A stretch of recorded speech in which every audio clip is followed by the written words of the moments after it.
Baik, bismillahirrahmanirrahim. Assalamualaikum warahmatullahi wabarakatuh. Selamat Waalaikumsalam. siang dan salam sejahtera bagi kita sekalian. Yang terhormat Rektor Universitas Islam Indonesia, Profesor Fatul Wahid, ST, MSc, PhD. Yang kami hormati narasumber pada siang hari ini, Profesor Dr. Haji Samsul Anwar, MA. Yang kami hormati Direktur Pendidikan dan Pembinaan Agama Islam, Dr. Andes Nanang Nurianta, MPD. Yang kami hormati Kepala Divisi Pendidikan dan Dakwah, Al-Ustadz Ahmad Sazali, LCMH. Yang kami hormati Kepala Divisi Pengembangan, Al-Ustadz Tian Wahyudi, SPDI, MPDI, serta tak lupa pula segenap Ibu Bapak peserta Sekolah Studi Islam yang berbahagia. Alhamdulillahirabbil alamin. Setinggi puji, sedalam syukur, marilah kita panjatkan kehadirat Allah Subhanahu wa taala, Tuhan yang Maha Esa. Karena atas limpahan rahmat dan karunia-Nya, kita dapat bergabung secara daring untuk menambah ilmu bersama. Salawat iringkan salam, semoga senantiasa tercurah kepada junjungan kita, Nabi besar Muhammad Sallallahu Alaihi Wasallam, beserta segenap kerabat, sahabat, dan pengikutnya hingga akhir zaman. Amin ya Robbal Alamin. Hadirin Ibu Bapak yang kami hormati, segenap peserta studi Islam yang berbahagia. Tak lupa kami ucapkan selamat datang dan selamat bergabung bersama kami dalam rangkaian acara Sekolah Islam bagi dosen Universitas Islam Indonesia yang diselenggarakan pada hari ini, Senin 19 Februari 2024 sampai dengan hari Jumat 23 Februari 2024. Acara ini spesial diselenggarakan oleh Direktorat Pendidikan dan Pembinaan Agama Islam Universitas Islam Indonesia. Hadirin Ibu Bapak yang kami hormati, dengan mengharap ridha Allah untuk mengawali rangkaian acara pada siang hari ini, marilah bersama-sama kita membuka acara pada siang hari ini dengan membaca Ummul Kitab Al-Fatihah. أعوذ بالله من أعوذ الشيطان بالله من الشيطان الرجيم. بسم الله الرحمن الرحيم.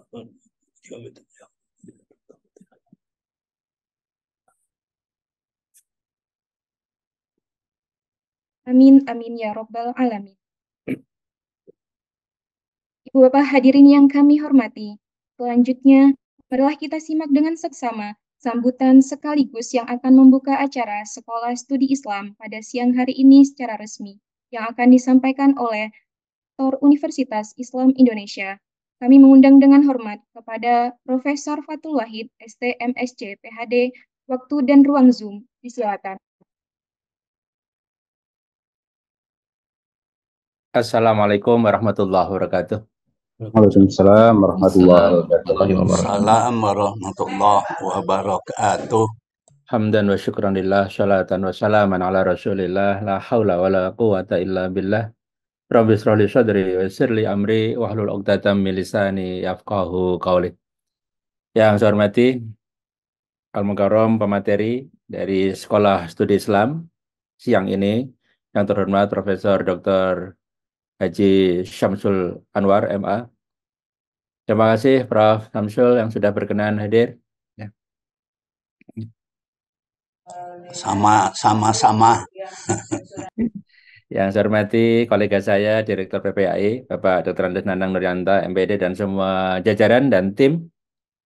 Dan wabil khusus Ibu Bapak peserta Sekolah Studi Islam tahun 2024 yang terdiri dari 105 orang, ada dosen dan juga mahasiswa doktoral. Alhamdulillah siang ini kita diperjumpakan dalam keadaan sehat dan ini adalah momentum yang menyenangkan, membahagiakan bagi saya. Karena Sekolah Studi Islam ini didesain dan dikawal oleh kawan-kawan di PPAI. Acara seperti ini bagi saya penting paling tidak karena dua alasan. Yang pertama adalah bahwa dosen UI ini berasal dari latar belakang yang beragam, dengan pemahaman yang bervariasi dan juga tingkat keakraban dengan sumber-sumber Islam yang juga berbeda-beda. Kemudian yang kedua, fakta menunjukkan bahwa dosen tanggung jawabnya luar biasa di Indonesia.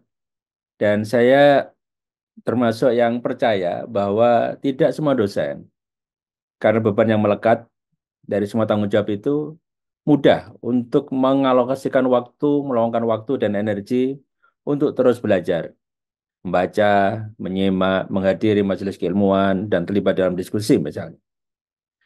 Sehingga sekolah studi Islam sesi 1 ini menjadi sangat penting. Dan Ibu Bapak, untuk sesi 1 ini akan banyak materi pengantar sebagai fondasi. Dan temanya sangat beragam. Siang ini nanti akan kita ikuti pemaparan dari Prof. Samsul Anwar, pengantar studi Islam, cakupannya seperti apa. Kemudian materi selanjutnya juga didesain oleh kawan-kawan di BPAI yang akan memberikan fondasi yang kuat untuk banyak hal. Hingga kita harapkan ini bukan SSI yang pertama, tapi juga ada kelanjutannya. Misalnya ada pengantar ilmu kalam, ini yang berhubungan dengan bagaimana wahyu diturunkan kepada Rasul, kemudian ada di sana melakukan melalui perantara malaikat, juga kitab dan lain-lain. Kemudian yang kedua juga ada pengantar usul fikih. Ini akan mempelajari dasar-dasar atau prinsip-prinsip yang digunakan untuk memahami dan menetapkan hukum-hukum Islam. Dan usul fikih ini akan memberikan kerangka kerja teoritis yang dapat membantu kita merumuskan, memahami paling tidak bagaimana hukum Islam itu dirumuskan. Kemudian juga ada materi terkait dengan pengantar tarikh tasyrik. Bagaimana sejarah pembentukan hukum dalam Islam. Karena hukum Islam ini tidak statis, ada perubahan-perubahan konteks, dan itu juga diikuti oleh perubahan-perubahan sampai level tertentu tentu saja hukum-hukum Islam. Kemudian terakhir juga ada pengantar muqaranah madzhab, perbandingan madhab. Yang seperti ini menurut saya sangat penting, terutama di UII, di mana UI adalah rumah besar bagi keragaman pemikiran Islam. Dan saya percaya ketika kita belajar muqaranah madzhab, maka perspektif kita akan semakin luas, dan akhirnya kita akan merasa atau akan tidak merasa satu-satunya yang benar. Dan ujungnya adalah tidak mudah menyalahkan lian. Ada ruang yang lebih terbuka untuk perbedaan selama itu didasari pada argumentasi dan juga ilmu yang disepakati. Dan saya berharap secara personal, SSI kali ini akan menjadi awal kegandrungan dosen UI untuk meluangkan waktu dan energi dalam memperdalam pemahaman terkait dengan studi Islam. Dan tentu saja, kita juga berharap bisa diterapkan dalam konteks yang beragam yang nanti akan dihadapi di kemudian hari. Ibu Bapak, jika responnya sangat baik terkait dengan SSI yang pertama ini, tidak menutup kemungkinan kita juga akan mendesain SSI seri selanjutnya pada materi yang lebih mendalam lagi. Sekali lagi, Bapak, di ujung sambutan, izinkan saya mengucapkan terima kasih yang luar biasa kepada para pembicara, baik dari Perguruan Tinggi Sahabat maupun internal UI, Direktur PPAI, dan semua jajaran tim, dan wabil khusus pada Ibu Bapak dosen dan mahasiswa doktoral yang sudah menyatakan komitmennya mengikuti program ini sampai akhir nantinya.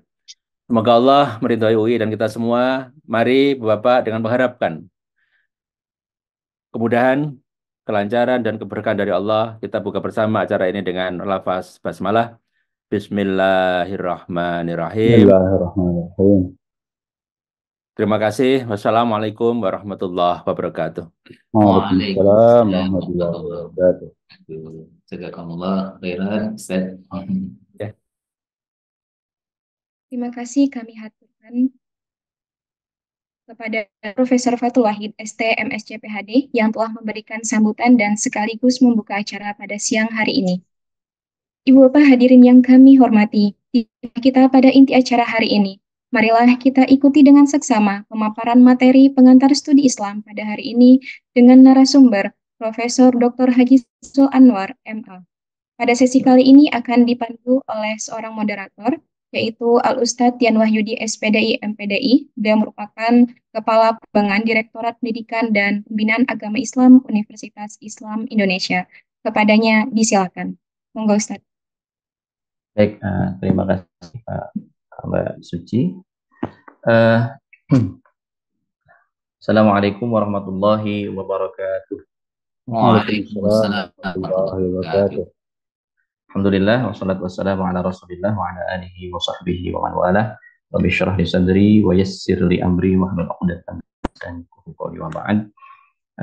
Yang pertama yang kami hormati narasumber kita pada kesempatan yang berbahagia ini, Profesor Dr. Syamsul Anwar MA. Izinkan saya menyapa terlebih dahulu. Selamat datang, Prof. Terima kasih atas luangan waktunya pada Profesor Syamsul Anwar yang pada kesempatan yang berbahagia ini berbagi dengan kita semua untuk menyampaikan materi terkait dengan studi Islam, gitu ya, Prof. Yang kami hormati pula Prof. Fatkul, Rektor Universitas Islam Indonesia, Direktur DPPAI Ustaz Nanang Nurianta MPD, serta hadirin Bapak Ibu dosen Universitas Islam Indonesia.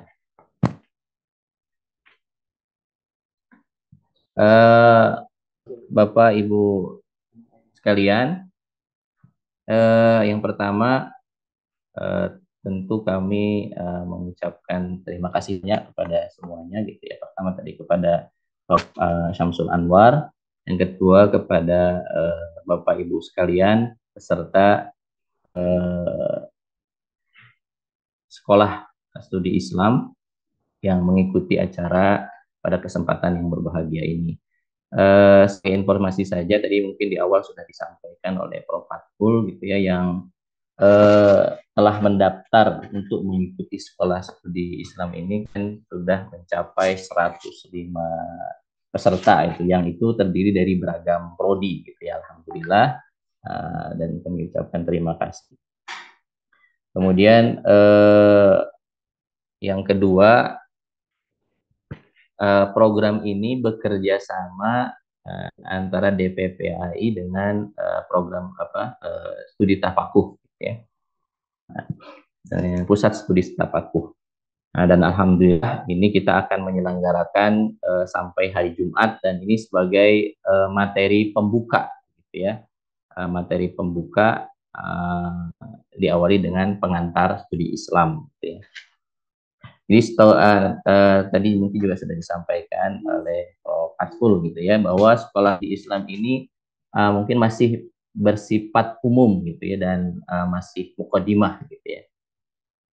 Jadi materi pada kesempatan ini sebagai materi pembuka yang insya Allah ada materi-materi lanjutan gitu sampai hari Jumat, tadi yang mulai dari pengantar ilmu kalam, kemudian pengantar usul fiqh, pengantar tarikh tasyri, dan yang terakhir mungkin terkait dengan muqaranatul mazahib, gitu ya.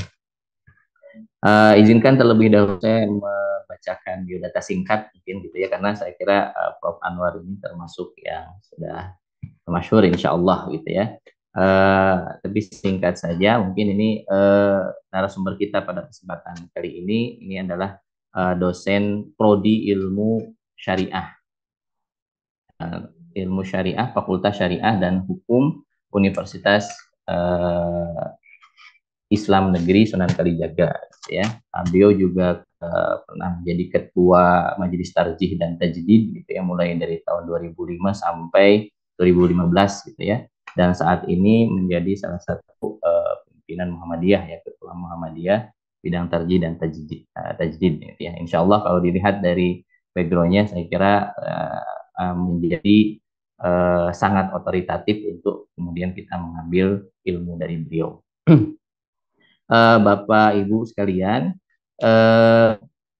kalau kita berbicara tentang Islam sebagai agama, ini seringkali yang kemudian menjadi pembicaraannya itu kan kadang hanya sebatas berbicara tentang halal dan haram, gitu ya, langsung kepada produk hukum, gitu. Dan tidak jarang pula kita mendapati Islam ini hanya dilihat dari kacamata, ya tadi, karena produk dan hitam putih, gitu ya, tanpa kemudian melihat konteks, gitu ya.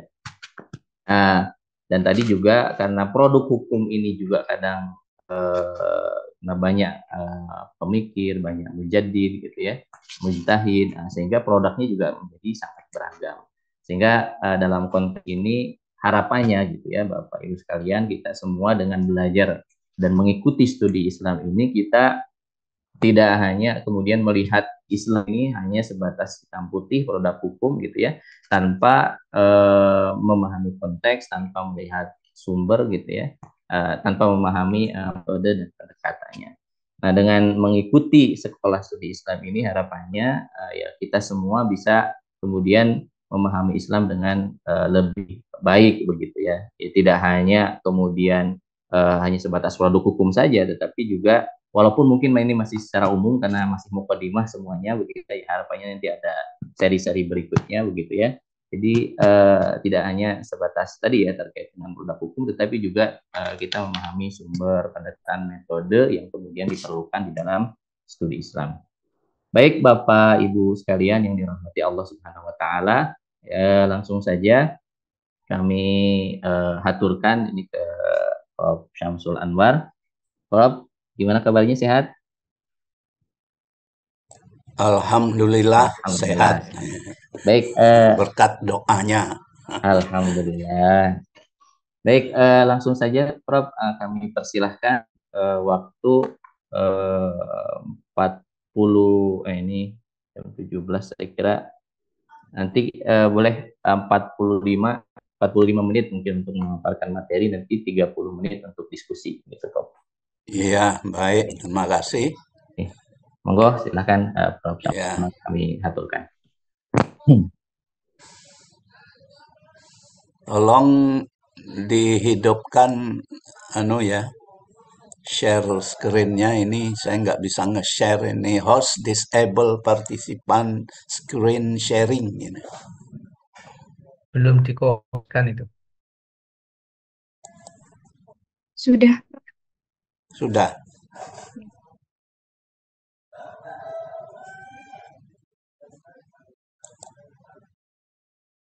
Ya, baik. Terima kasih.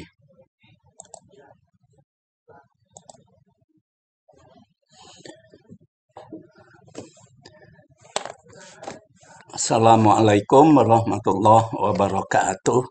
Waalaikumsalam warahmatullahi wabarakatuh. Assalamualaikum warahmatullahi wabarakatuh. Yang saya hormati Bapak Rektor Profesor Fathul Wahid, MSI PhD.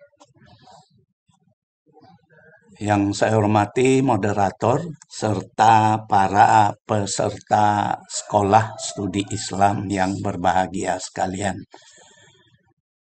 Nah, saya pertama-tama ingin mengucapkan terima kasih kepada UII yang telah mengundang saya untuk menyampaikan pengantar studi Islam. Saya akan mulai dengan menjelaskan studi Islam itu dalam bahasa Inggris Islamic Studies, dalam bahasa Arab dirasat al-Islamiyah, tampaknya merupakan istilah yang berasal dari dunia Anglo-Saxon. Di dunia Anglo-Saxon, istilah science lebih ditekankan kepada ilmu-ilmu pasti dan kealaman, karena hukum-hukum yang diperoleh dari ilmu tersebut pasti dan eksak itu. Sedangkan hal-hal yang bersifat sekedar kajian belum mencapai tingkat keilmuan yang eksak begitu, tidak bisa meramalkan kejadian-kejadian yang akan datang, maka disebut studi. Misalnya kajian tentang perempuan disebut women studies. Kajian tentang agama disebut religious studies. Jadi bukan ilmu agama, tapi religious hanya sekedar studi, belum mencapai tingkat keilmuan. Termasuklah studi Islam disebut sebagai Islamic Studies, yang kemudian diterjemahkan oleh orang Muslim ke dalam bahasa Arab, Ad-Dirasat al-Islamiyah, dan ke dalam bahasa Indonesia menjadi studi Islam. Berbeda halnya dengan di dunia kontinental, Eropa kontinental. Mereka tidak menggunakan istilah studi Islam, tapi menggunakan istilah Islamologi, ilmu Islam. Nah, jadi dalam bahasa Belanda Islamologi, dalam bahasa Prancis Islamologi, dalam bahasa Jerman juga istilahnya sama itu. Jadi tidak lagi studi Islam tapi ilmu keislaman itu. Jadi Islamologi itu. Nah, Islamologi ini sebuah bidang studi yang luas ya. Jadi sebuah disiplin yang mencakup di dalamnya cabang-cabang kajian yang banyak sekali. Nah, dapat dibedakan dalam dua kelompok. Dari satu sisi, ada yang disebut dengan pemikiran Islam. Nah, biasanya di bawah pemikiran Islam ini tercakup cabang-cabang studi seperti filsafat Islam. Itu di bawah cakupan studi pemikiran Islam. Yang kedua, teologi Islam atau ilmu kalam. Itu termasuk pemikiran Islam. Dan yang ketiga, studi tentang tasawuf.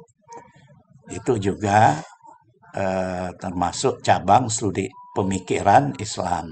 Jadi biasanya terutama di UIN ya, itu pemikiran Islam itu terdiri dari filsafat, teologi, dan sufisme Islam. Itu tiga. Itu pada satu. Pada yang kedua, ada yang disebut dengan al-ulumus syar'iyyah, ilmu-ilmu syariah, yang meliputi ilmu fikih dengan berbagai cabangnya, ilmu usul fikih, kemudian ilmu hadis, ilmu tafsir, ilmu Al-Quran, ilmu bahasa Arab, gitu. Nah, itu semua juga cabang studi Islam itu. Nah, itu di antaranya, termasuk juga kalau kita tambahkan lagi, sisi yang ketiga adalah sejarah Islam itu. Jadi ada pemikiran Islam, ada ilmu-ilmu kesyariahan, dan ada sejarah Islam itu. Nah, itu disiplin studi Islam itu terdiri dari banyak cabang. Dan cabang-cabang itu berkaitan satu sama lain. Dan para ulama Islam dalam sejarah itu tidak spesialis secara tajam pada satu bidang. Mereka menguasai bidang-bidang itu secara keseluruhan. Jadi mereka pendekatannya integratif. Mohon maaf, Prof. Menyela slide-nya nggak pindah? Oh, memang belum dipindahkan. Oh, belum. Ini baru pengantar. Oh, oke, siap-siap, Prof. Mohon maaf. Nanti baru dipindahkan. Nah, jadi itu misalnya Ibnu Taimiyah, dia ya seorang ahli fikih. Tapi juga dia seorang ahli fikih, mau tidak mau ahli usul fikih. Dia juga ahli teologi Islam, ilmu kalam. Dia juga ahli filsafat, bahkan menulis beberapa buku yang mengkritik filsafat Yunani sebagaimana dikembangkan oleh para filosof Islam. Jadi itu Imam Al-Ghazali juga begitu.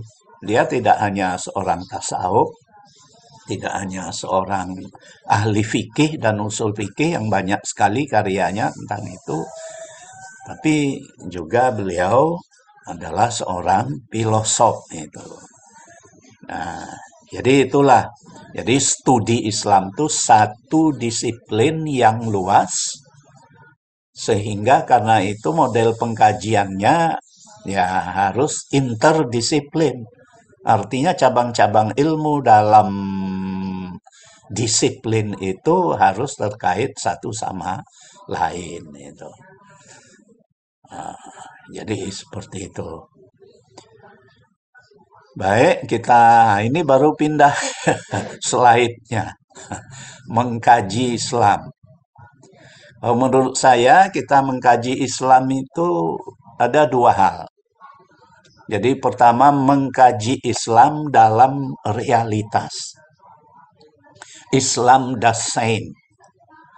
Jadi bagaimana Islam itu hidup dalam kenyataan real sebagaimana dipraktekkan oleh penganutnya.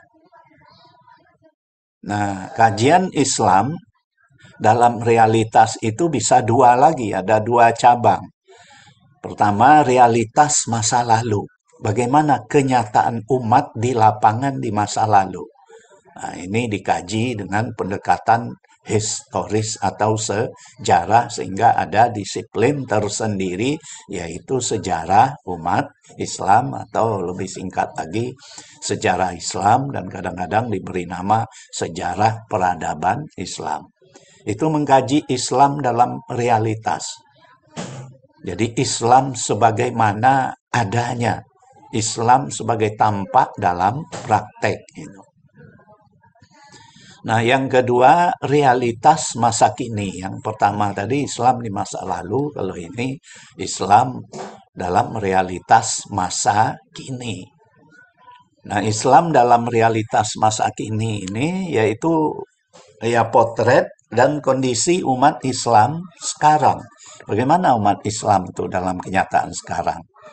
Ini pun memerlukan berbagai pendekatan. Kalau kita ingin mempelajari kebudayaan umat Islam sekarang, ya kita bisa menggunakan pendekatan misalnya antropologi. Kalau kita ingin melihat bagaimana struktur dan perubahan-perubahan yang terjadi dalam masyarakat Islam, kita bisa menggunakan sosiologi, meminjam pendekatan sosiologi untuk membaca kondisi umat Islam sekarang. Bagaimana ekonominya, bagaimana politiknya, dan berbagai macam aspek di mana kita mengkaji Islam dalam realitas masa kini. Nah, sehingga menimbulkan juga sejumlah cabang kalau kita ingin mempelajari kondisi politik umat Islam, ya umat Islam sendiri membuat kajian-kajian yaitu as-siyasah. Jadi kajian al-ulumus siyasiyah. Nah, itu melihat umat Islam dalam realitas masa kini. Ekonominya bagaimana? Sehingga memunculkan pula ekonomi Islam untuk memotret bagaimana realitas ekonomi umat di masa yang sekarang ini. Yaitu Islam dalam realitas, Islam dasolen. Di samping Islam dasolen, ada Islam dasain, ada pula Islam dasolen. Jadi kita bisa melakukan pengkajian terhadap Islam sebagaimana yang diidealkan oleh Nabi Muhammad SAW. Dengan kata lain, Islam dalam ajarannya. Jadi berbeda dengan tadi. Dengan tadi Islam itu dalam realitas. Islam sebagaimana dipraktekkan. Kalau Islam dasolen itu adalah Islam sebagaimana seharusnya, Islam sebagaimana diajarkan oleh Nabi Muhammad SAW. Jadi Islam yang ideal, Islam sebagaimana seharusnya. Nah, Islam ideal ini disebut syariah. Jadi syariah itu memuat ketentuan-ketentuan berbagai aspek Islam yang merupakan Islam ideal dan terkadang ya tidak seluruhnya dipraktekkan. Misalnya dalam syariah, dalam Islam yang ideal itu sebagai seorang muslim di bulan Ramadan dia puasa. Tapi kan banyak saja orang muslim yang tidak puasa gitu, misalnya. Nah, itu tadi Islam dalam realitas. Kalau menurut Islam yang ideal, Islam sebagaimana seharusnya, Islam dalam ajarannya seperti yang diajarkan Nabi, mestinya dia puasa Ramadan itu ya. Ya, mestinya juga dia bayar zakat karena begitulah ketentuan syariah. Tapi dalam realitas belum tentu seperti itu. Kaum wanita umpamanya dia harus pakai tutup auratnya sedemikian rupa, tapi dalam kenyataan hidup orang muslim, bahkan anak kiai sekalipun, ya belum tentu juga menutup auratnya sedemikian rupa. Mereka berpakaian seperti pakaian orang Eropa. Itu Islam dalam realitas yang berbeda dengan Islam dalam cita-cita, Islam yang ideal, Islam sebagaimana diajarkan oleh Nabi Muhammad SAW, yaitu Islam das Solen. Nah, Islam dalam ajarannya ini itu mencakup dua bidang besar. Ada akidah dan ada syariah dalam arti sempit. Kalau ini tadi dalam arti luas. Yaitu seluruh aspek ajaran yang diajarkan oleh agama Islam di berbagai aspek kehidupan. Itu syariah dalam arti luas. Tetapi dia merupakan Islam yang dicita-citakan, Islam sebagaimana seharusnya, Islam yang ideal, yaitu Islam das Solen. Jadi Islam das Solen ini dibagi dua. Jadi yang pertama ada ketentuan-ketentuan yang harus dilaksanakan oleh penganut agama Islam itu yang terkait dengan tingkah laku batin.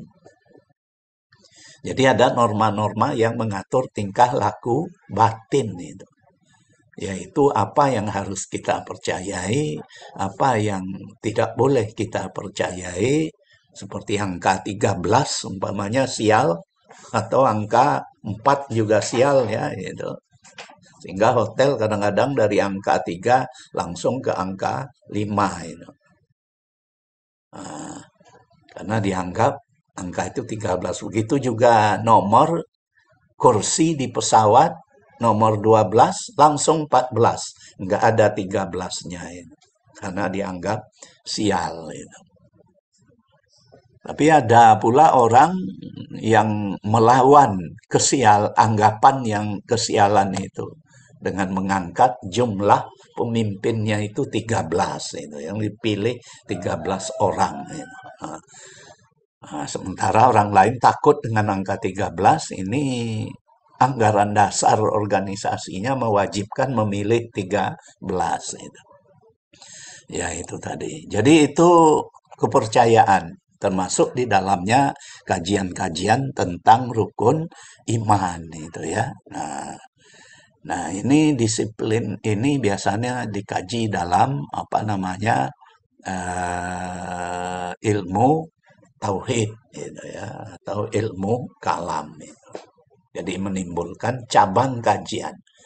Tapi Islamnya itu sendiri adalah kumpulan norma yang mengatur apa yang wajib, apa yang tidak boleh, dan apa yang mubah-mubah saja untuk dipercayai. Kemudian yang kedua, ini syariah. Jadi ada akidah, ada syariah. Yaitu syariah dalam arti sempit. Sebahagian dari syariah dalam arti luas. Syariah dalam arti luas itu karena itu dua, akidah dan syariah dalam arti sempit. Yaitu kumpulan ajaran Nabi Muhammad SAW yang mengatur tingkah laku konkret. Kalau akidah tadi, kumpulan ajaran Nabi yang mengatur tingkah laku batin. Jadi orang percaya tidak percaya kepada Allah, pada malaikat, pada kitab, pada hari akhirat, dan lain-lain itu, ya itu di dalam hati tempatnya. Kita tidak tahu orang itu percaya apa tidak. Mungkin secara lahiriah dia percaya, tapi dalam hatinya hanya Allah saja yang tahu. Nah yang kedua ini tingkah laku konkret.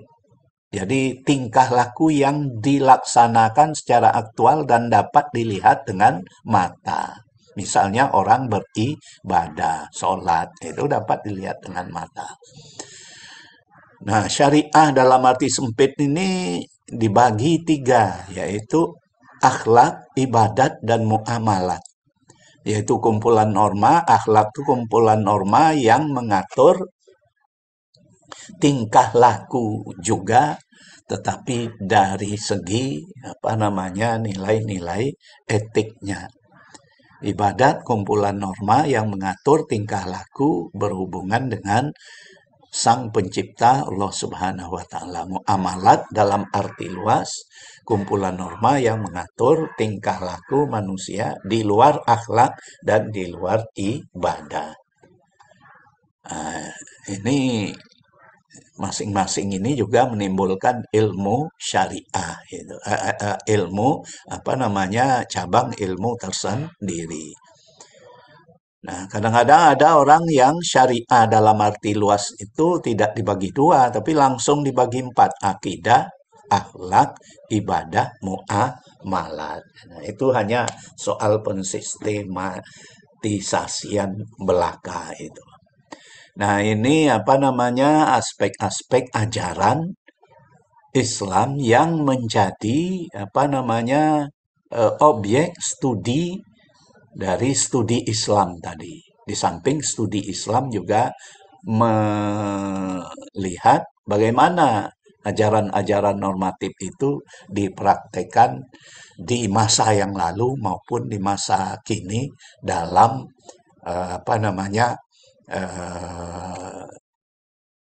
kehidupan nyata itu. Ya, kita sering membaca buku ya, ada Islam, misalnya Mahmud Satut, bukunya diterjemahkan ke bahasa Indonesia menulis Islam, Akidah, dan Syariah. Jadi menurut Mahmud Satut, profesor dari Al-Azhar dan sekaligus Syekh Al-Azhar, dia membagi Islam itu 2, akidah dan syariah. Kemudian syariah itu dibagi-bagi. Ada pula yang membagi 3, akidah, syariah, dan akhlak. Jadi akhlak ini ditersendirikan. Jadi akidah, kemudian akhlak, kemudian baru syariah. Syariah itu dibagi 2, ibadat, muamalat. Ya, itu hanya soal pembagian. Baik, kita lanjutkan lagi. Pengorganisasian materi. Bagaimana studi Islam itu dilakukan? Menarik untuk kita pelajari dan bisa dibaca. Itu ada yang mengorganisasikan studi Islam itu pertama itu bagian pertama kita belajar Islam itu adalah konteks. Konteks ini adalah konteks di mana Islam itu berada dan lahir, termasuk latar belakangnya. Jadi konteks ini mengacu kepada sejarah. Jadi ketika kita belajar studi Islam, atau Bapak Ibu dosen mengajar studi Islam, pengantar studi Islam pada murid-muridnya, ya itu bisa dimulai dari konteks, yaitu menjelaskan sejarah Islam itu. Bagaimana Islam itu lahir. Kemudian bagaimana dia berkembang dalam berbagai fase sejarah. Jadi itu namanya konteks. Setiap orang yang belajar Islam, mau tidak mau dia harus belajar sejarahnya. Nggak mungkin orang belajar agama Islam tidak belajar sejarahnya. Jadi itu dalam pengorganisasian materi pembelajaran ya disebut sebagai konteks. Jadi biasanya buku-buku seperti ini itu menulis dulu latar belakang Islam di dunia Arab sebelum lahirnya Nabi Muhammad. Bagaimana geografinya, bagaimana faktor sosial, faktor budaya yang ada, bahkan bagaimana kehidupan keagamaan sebelum Islam itu lahir. Nah, kemudian kelahiran Islam itu sendiri, bagaimana dia berkembang, dalam berbagai fase sejarah. Jadi ini disebut konteks ya. Yang kedua esensi. Ya, jadi ini pengorganisasian materi. Yang pertama tadi konteks, yang kedua itu esensi. Apa inti pokok ajaran Islam itu? Esensinya apa? Jadi pokok-pokok ajarannya. Ya walaupun hanya secara singkat. Yang ketiga bentuk, form. Bentuk ini maksudnya norma-norma yang mengkerangkakan agama Islam itu, yaitu norma-norma yang diambil dari Al-Quran dan As-Sunnah. Jadi biasanya dalam bab bentuk ini dikaji itu ya tentang Al-Quran dan As-Sunnah serta norma-norma yang mengkerangkakan Islam secara keseluruhan. Yang keempat atau D ada ekspresi, yaitu bagaimana esensi Islam tadi diekspresikan dalam kehidupan nyata menurut kerangka norma-norma yang diceritakan di dalam bentuk tersebut. Ekspresi ini ada ekspresi intelektual, Mute. ada ekspresi aktual. Nah, ini pakai K mestinya ya. Ada ekspresi dalam kehidupan bersama. Ekspresi intelektual itu, jadi ajaran Islam itu diungkapkan. Jadi diekspresikan secara intelektual, artinya dalam bentuk pemikiran-pemikiran. Maka timbullah tadi bermacam-macam cabang ilmu keislaman. Jadi ada ekspresi intelektual dalam pemikiran teologi, dalam pemikiran filsafat, dalam pemikiran hukum, dalam pemikiran tasawuf, dan berbagai macam hal. Dan masing-masing itu menimbulkan ilmu yang tersendiri. Jadi cabang-cabang ilmu keislaman yang biasa kita pelajari itu tidak lain adalah ekspresi intelektual dari ajaran Islam yang diajarkan oleh Nabi Muhammad Sallallahu Alaihi Wasallam. Ilmu tafsir itu ekspresi dari pemahaman tentang Al-Quran. Bagaimana kita harus memahami Al-Quran? Dibutuhkan kajian-kajian itu. Nah, maka lahirlah ilmu tafsir dan ulumul Quran. Begitu juga hadis. Hadis itu laporan tentang Nabi yang dialirkan dari generasi ke generasi melalui rangkaian yang disebut sanad. Lalu bagaimana menguji kesahihannya? Maka muncullah ilmu hadis. Jadi itu ekspresi intelektual. Yang kedua, ekspresi aktual. Artinya dalam bahasa Inggris biasanya ditulis expression in action. Jadi ekspresi dalam tingkah laku. Biasanya itu di dalam ibadah. Jadi cara-cara kita beribadah itu ekspresi dari keyakinan kita tentang Tuhan itu. Bagaimana kita mengadakan komunikasi dengan zat yang maha mutlak yang kita percayai. Sehingga melahirkan ekspresi aktual. Kemudian ada ekspresi dalam kehidupan bersama itu. Jadi dalam kehidupan bersama ya perkumpulan-perkumpulan keagamaan, organisasi keagamaan, dan penerapan nilai-nilai dan norma-norma yang diajarkan oleh Nabi itu dalam kehidupan kelompok, baik kelompok kecil seperti keluarga maupun kelompok besar dalam satu komunitas itu. Ya, jadi itu ada orang yang membuat pengelompokan materi pembelajaran studi Islam itu dalam 4 kelompok besar ini.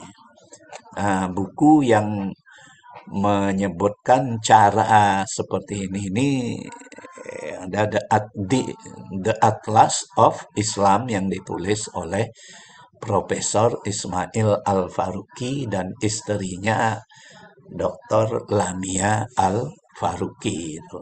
Kedua-duanya mati tertembak tahun 1986 di bulan Ramadan di rumahnya sendiri. Yang menurut laporan intelijen ditembak oleh orang yang tidak waras. Ya wallahu a'lam bishawab. Kemudian kita lanjutkan lagi pendekatan ya. Jadi pendekatan dalam kajian Islam itu ya macam-macam. Setiap bidang ilmu bisa mengkaji Islam. Ilmu politik ya bisa mengkaji Islam. Sehingga pengkajian Islam dengan menggunakan teori-teori, bahan-bahan, pandangan-pandangan, kaidah-kaidah ilmu politik, maka berarti pendekatan politis. Kalau historis tadi sudah jelas. Antropologis mengkaji Islam dengan pendekatan antropologi, ekonomi, sosiologi, fenomenologi. Nah, ada lagi macam-macam pendekatan baru, integratif dan interkonektif gitu. Baik, kita lanjutkan lagi. Ini waktunya sampai jam berapa ini, Mas? Jam jam 14 ya? Ya, 14 lewat 10 boleh. Ya. Kita sekarang ingin mengenal bermacam-macam pendekatan dalam studi Islam yang luas itu tadi. Ada dua pendekatan tradisional dalam kajian Islam di Barat. Ini di Barat dulu. Jadi dua pendekatan tradisional dalam kajian Islam di Barat. Satu disebut orientalisme. Ini S-nya terbalik ya. Orientalisme klasik. Nah, disebut orientalisme klasik itu. Dan yang kedua antropologi ya. Antropologi. Jadi seperti siapa itu? Banyak antropolog yang mengkaji Islam dari segi antropologi. Nah, coba kita lihat dulu Islamologi. Jadi studi Islam dan termasuk di dalamnya hukum Islam yang relatif tua dalam kajian Barat adalah orientalisme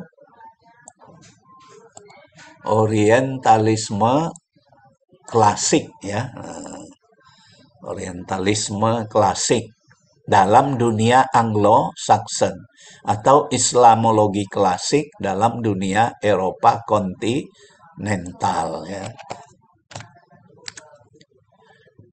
Nah, sifat studi Islam dalam orientalisme atau Islamologi klasik ini adalah dengan mengambil satu teks utama Islam. Jadi, satu kitab Islam. Misalnya, kitab Al-Muwatta Imam Malik. Itu dikaji. Jadi, Islam dipotret menurut yang tertuang dalam kitab tersebut. Nah, itu sifatnya. Jadi pendekatannya sangat tekstual.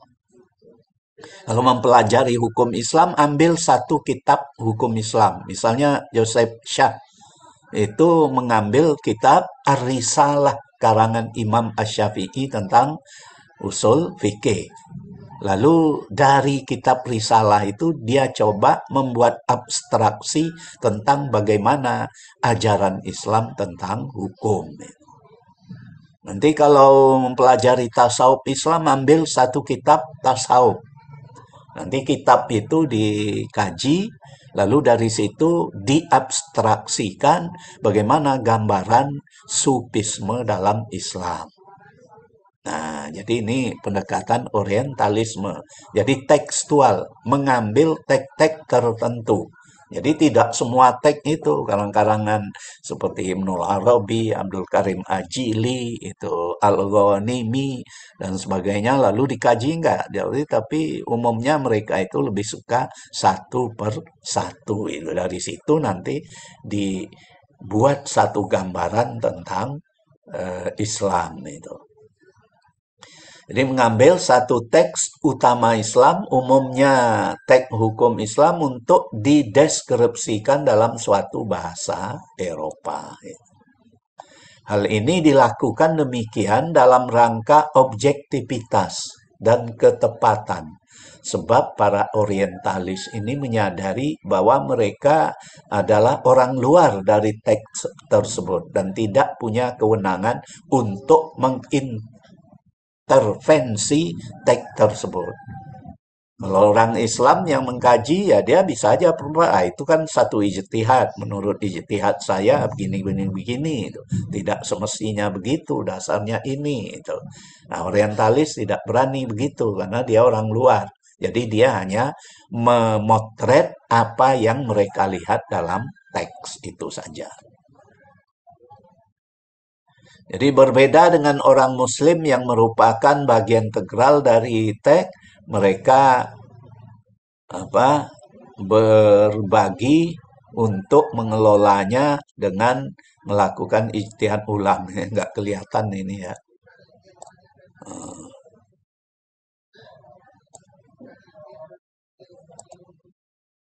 Mereka bebas ya untuk mengelolanya dengan melakukan ijtihad ulang nih kalau orang Muslim.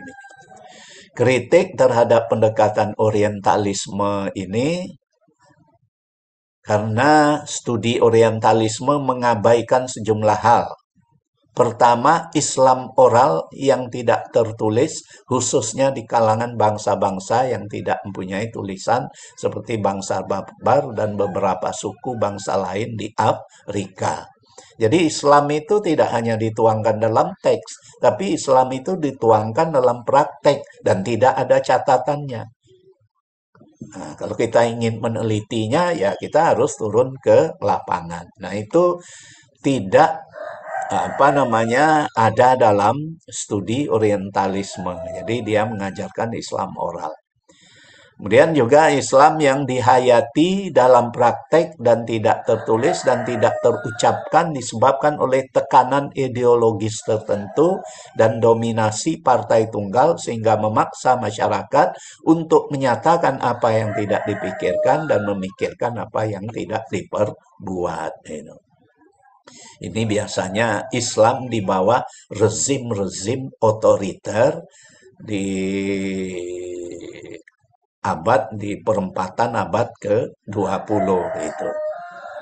Karena ketakutan, lalu mereka mengamalkan apa yang tidak mereka hayati itu. Karena untuk menghindar itu ya. Kemudian 3, mengabaikan Islam yang dihayati dan tidak tertulis tetapi diucapkan seperti dalam ceramah-ceramah, kuliah-kuliah, pengajian-pengajian dan pelajaran-pelajaran majelis taklim. Itu juga tidak terekam dalam tulisan-tulisan orientalis. Kenapa? Karena orientalis hanya membaca kitab. Padahal ada Islam yang hidup, diperdebatkan tetapi tidak tertulis. Ya, hanya ya dalam pertanyaan itu jamaah bertanya lalu dijawab oleh ustadz yang memberi pengajian, itu sebuah realitas Islam. Jadi bentuk ekspresi dari keislaman itu. Nah, tidak terekam dalam studi orientalis yang tekstual tadi.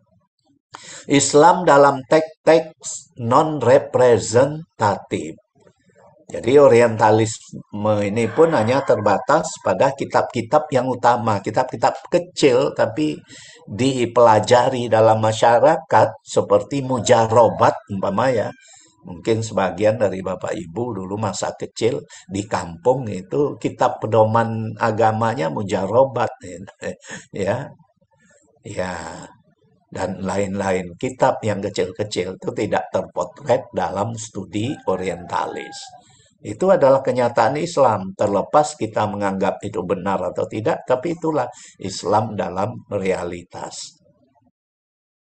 Islam dalam sistem-sistem semiotik non-linguistik juga tidak terjamah itu. Maksudnya Islam yang diekspresikan dalam bentuk seni, dalam bentuk kaligrafi, dalam bentuk ya sesuatu yang tidak dituliskan dalam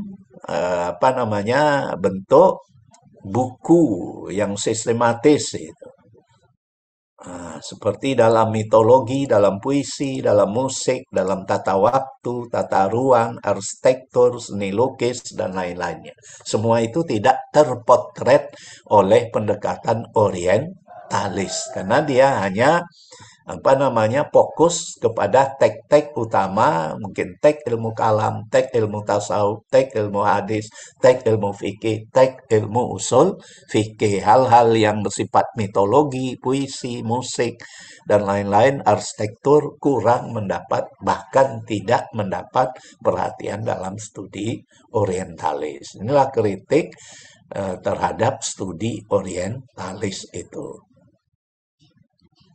Terkait hukum Islam, studi orientalis juga mengambil metode yang sama, bertitik tolak dari teks utama, mengambil kesimpulan mengenai hukum Islam tanpa merujukkannya ke dalam realitas konkret.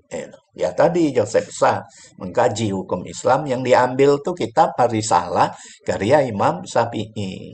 Jadi apa yang ada dalam Risalah Imam Syafi'i itu, ya itulah Islam. Bahkan beliau mengkritik bahwa tidak ada riwayatnya dalam Risalah Imam Syafi'i. Ya, berarti barang itu pada zaman Imam Syafi'i belum ada. Jadi hadis itu tidak terdapat dalam Risalah Imam Syafi'i, berarti hadis tersebut tidak ada pada zaman Syafi'i, berarti baru dibuat pada zaman yang kemudian. Misalnya itu kesimpulan seperti itu. Jadi studi orientalis juga mengambil metode yang sama, ditolak dari mengambil kesimpulan mengenai hukum Islam tanpa merujukkan ke dalam kenyataan konkret. Dengan pendekatan yang oleh Daniel Nakisa, ini dia orientalis juga, tapi dia kritik sahabat orientalisnya. Dia ingin meninggalkan pendekatan orientalis dengan membangun pendekatan baru. Sebagai idealis abstrak. Jadi pendekatan orientalis itu kata Nakisa itu pendekatan idealis abstrak. Jadi berbicara tentang ide-ide yang abstrak, tidak ada dalam dunia konkret. Hukum Islam di mata orientalis klasik tidak lain dari sebuah hukum idealistik yang lahir dari kamar studi fuqaha dan tidak bersentuhan apalagi berakar pada realitas konkret masyarakat. Nah, itu kesimpulan orientalis sebagaimana disebutkan oleh Arya Daniel Nakisa itu. Nah, karena dia mempelajari kitab-kitab, yang kitab-kitab itu isinya tidak sesuai dengan alam nyata itu. Sehingga dikatakan hukum Islam itu adalah kumpulan norma yang merupakan cita-cita yang tidak ada dalam realitas konkret. Lahir dari kamar studi fuqaha yang tidak pernah turun ke lapangan. Jadi antara lapangan dan hasil studinya itu bertolak belakang. Dalam hasil studi dalam kitab-kitab begini, lapangannya begini. Berarti hukum Islam yang dibahas oleh para fuqaha itu tidak ada dalam dunia konkret. Nah, kira-kira itu yang ingin dinyatakan oleh Daniel Nakisa tersebut. Jadi banyak lagi contoh-contoh yang lain. Itu satu pendekatan tradisional yang luas tentang Islam di Barat yang disebut dengan orientalisme. Tentu orientalisme juga mengalami perkembangan-perkembangan. Pada sisi lain terdapat antropolog awal yang mengarahkan studi mereka terhadap Islam secara umum dan hukum Islam secara khusus dengan pengaruh teori-teori sosial Marxian, materialisme reduktif, yang melihat perkembangan doktrinal hukum Islam dan masyarakat Islam dalam konteks perjuangan sosial dan menjadikannya sebagai produk dari perjuangan sosial. Nah, ini kebalikan dari tadi.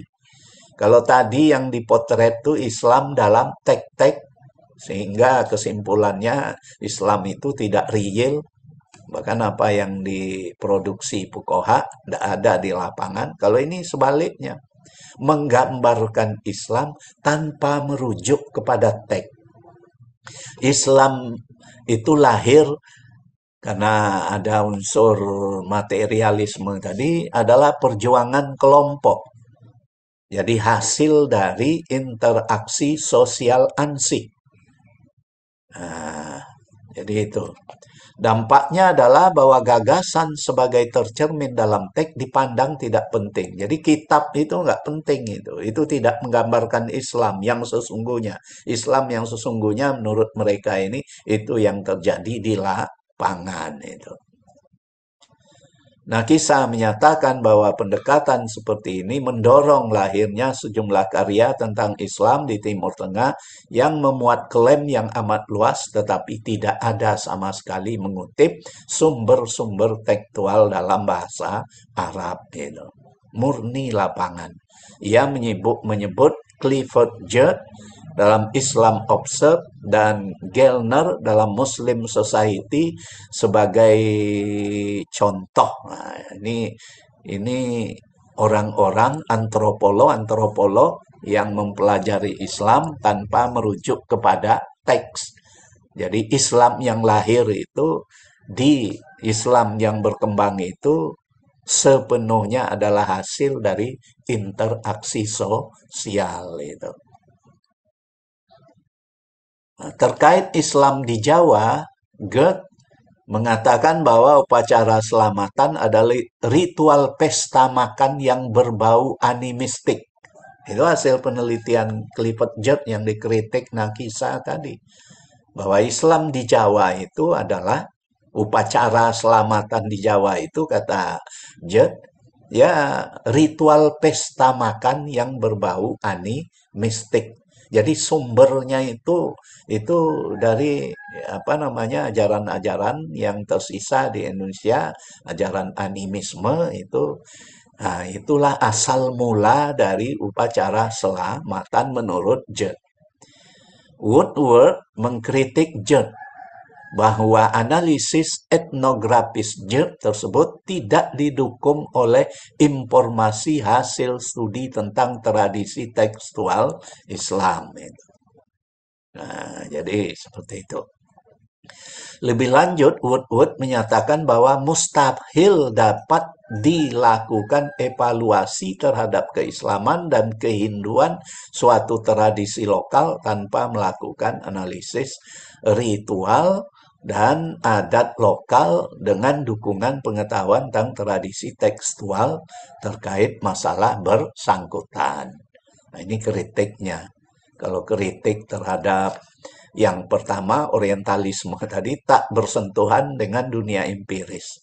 Kalau ini tak bersentuhan dengan tradisi tekstual Islam yang sangat berpengaruh dalam membentuk Islam dalam praktek tersebut. Jadi kedua-duanya ya kiri dan kanan yang oleng ya. Nah, pada bagian lain, Woodward juga mengkritik Geertz yang berpendapat bahwa ulama tradisional Jawa, kata Geertz, ulama tradisional Jawa hanyalah seorang Muslim yang tidak penuh, less than fully Muslim.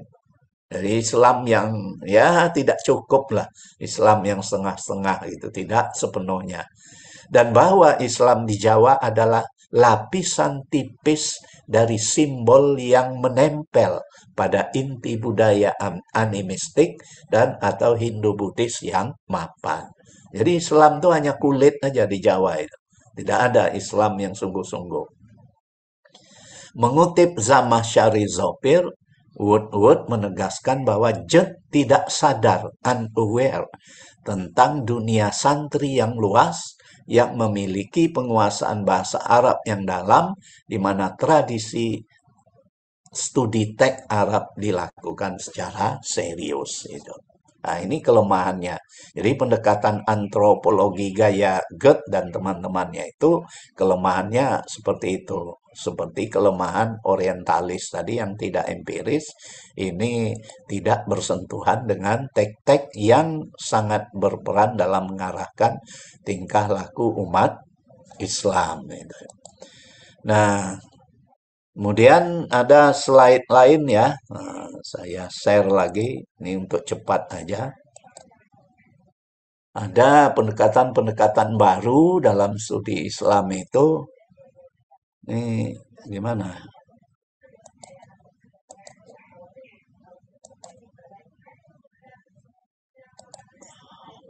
Di Ini stop share. kelihatan ya, ada integrasi bacanya. Nggak Belum, kelihatan. masih yang tadi, Prof. Oh, masih yang tadi. Ya, di stop share dulu.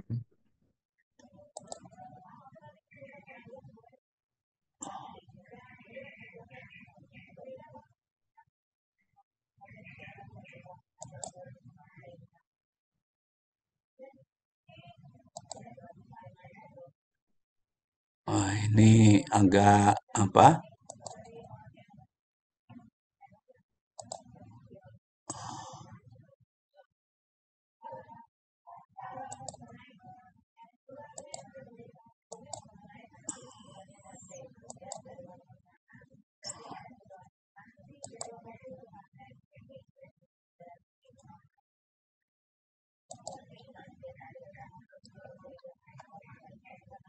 Nah, ada pendekatan integrasi dan interkoneksi.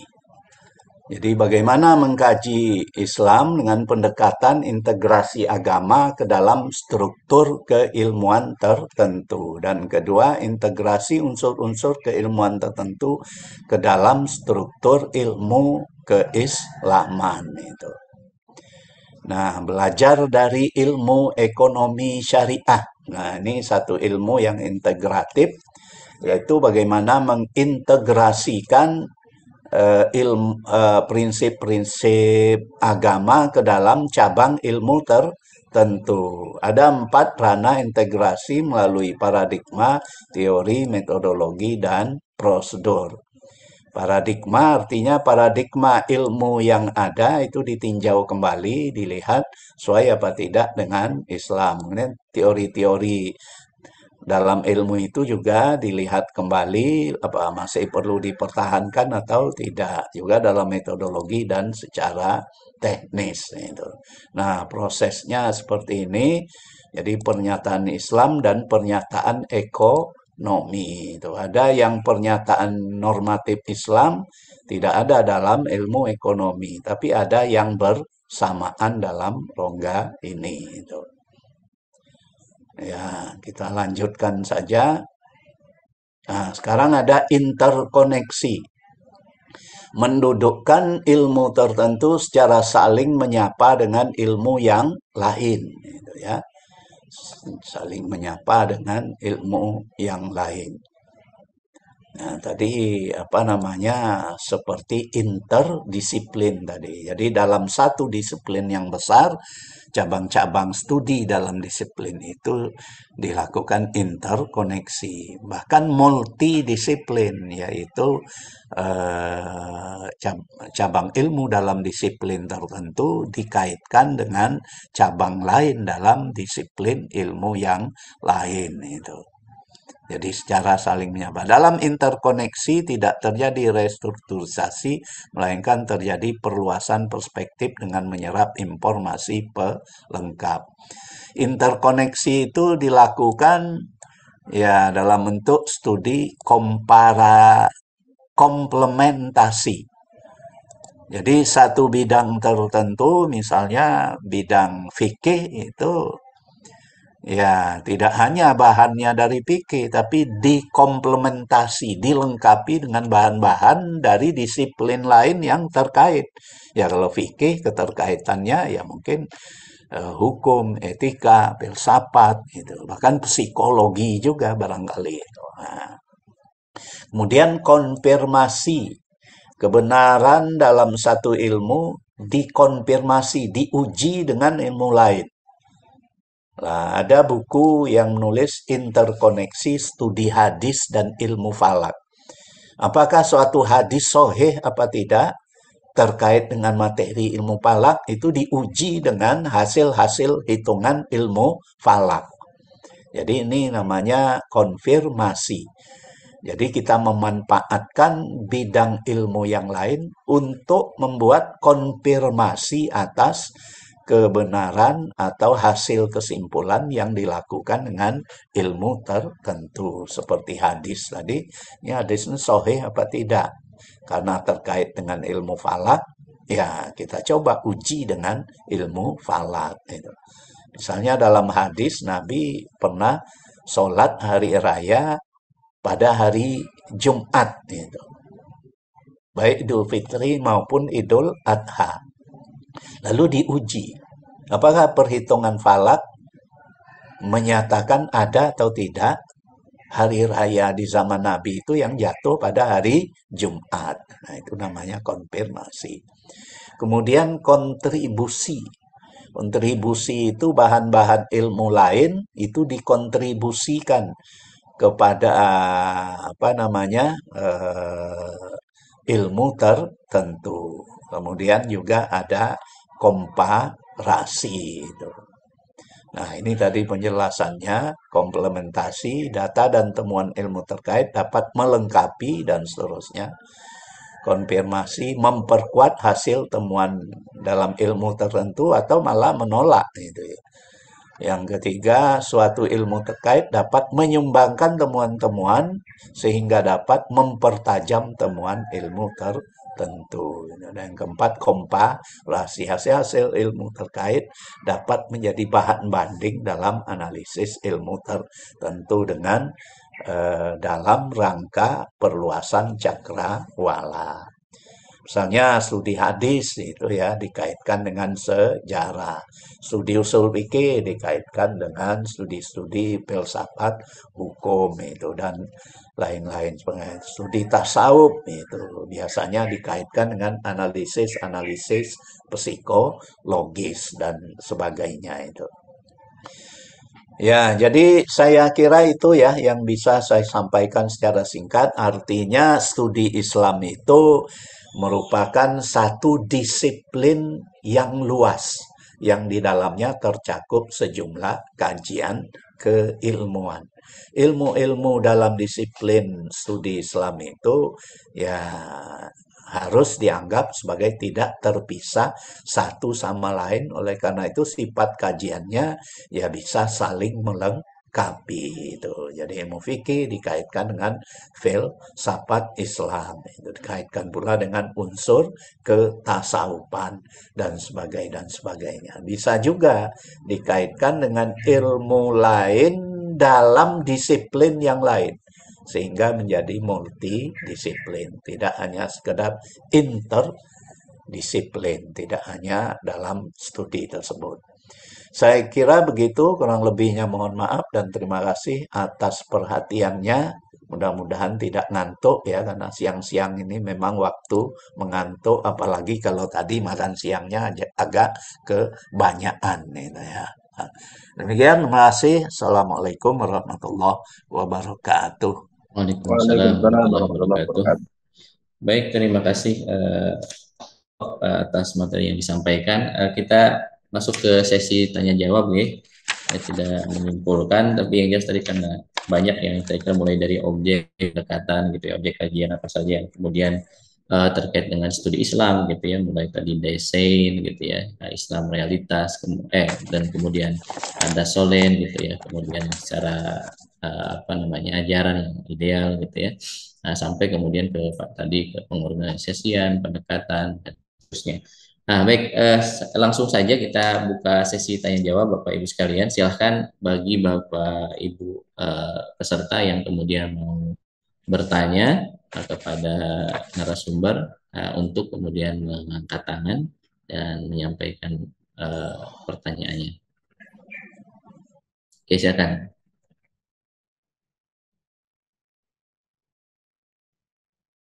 Silakan mulai dengan saya kira banyak tadi ya, mulai dari menjadi objek kajian gitu ya, sampai kemudian pada terakhir. Maka mungkin tadi ditinjau perspektif Barat ya dalam kaji Islam ya, ada orientalis, antropologi gitu ya. Monggo Bapak Ibu, bagi yang mau bertanya boleh angkat tangan dan kemudian menyampaikan pertanyaannya, atau boleh juga mungkin melalui chat. Ya, nanti saya bacakan pertanyaannya. Saya yang buka ya, Mas Tian. Oh oke, silakan. Pak Mukmin ya. Iya. Oke, monggo Pak Mukmin. Baik. Setelah itu Pak Joko. Assalamualaikum warahmatullahi wabarakatuh. Waalaikumsalam warahmatullahi wabarakatuh. Saya mengikuti dari awal Bapak dan tidak ngantuk. Alhamdulillah. Iya. Pertama ini tentang orientalis. Yang terkenal di tempat kita waktu mau menghancurkan Aceh itu kan Senokogronya. Dan banyak-banyak lagi dengan tulisan-tulisannya itu. Nah, maksud saya begini, kenapa cerdas sekali begitu ya? Bahkan ulama-ulama tanggung saja kalau masih katanya kalau berdebat dengan Senok itu akan mental, gitu. Akan kalah. Tetapi dia pun tidak bisa masuk ke Aceh. Nah, karena nampaknya di Aceh itu ada pegangan para ulama yang saya juga nggak tahu bagaimana kalau Pak Samsul misalnya mengetahui, kalau istilahnya kayak di Madura itu. Saya pernah dengar dari almarhum Pak Artijo Alkostar itu. Kalau kiainya sudah bilang pokoknya enggak, apapun kata orang lain itu, mereka pegangnya undang-undang pokok itu. Pokoknya kata kiai enggak. Seberapapun juga logikanya atau rasionya kita pahamkan, enggak gitu. Karena sudah terkunci. Nah, kegagalan orientalis ke Aceh itu apakah ada semacam itu gitu ya? Semacam ada pegangan orang Aceh yang kalau melihat sejarahnya kan tidak ada, sepengetahuan saya tidak ada perdebatan-perdebatan itu.